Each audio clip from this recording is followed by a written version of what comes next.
Menteri Ketenak Boarding UET Mondal ulapan pau ba ka Jingpyntreikam ki smart meter hameglaya kan omya chakmat lada ki meter kimla ban pinbiang ye ki kendon balabo but dangshen utai Menteri ulapan pisa shu hapo ka revamp distribution sector scheme na Ketenak Boarding kanang baniada na ka jingketa ka basniw ye kinong pindon kam boarding ulabatai ba ka jinglut bala lap jeng ki smart meter ka kham he shibun but baka jinglut bala pendap on haban kit da ka discom ka bedeka distribution company lani ben pen pai shakinong thiet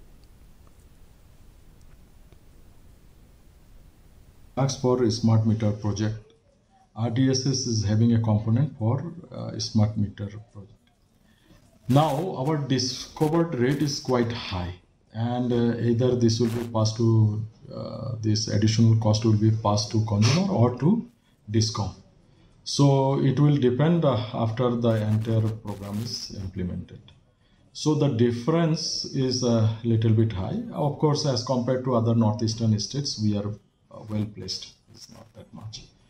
That's why we thought that this additional fund, if it is supplemented by the Ministry of Power, it will be a great help to the organization. That was the request.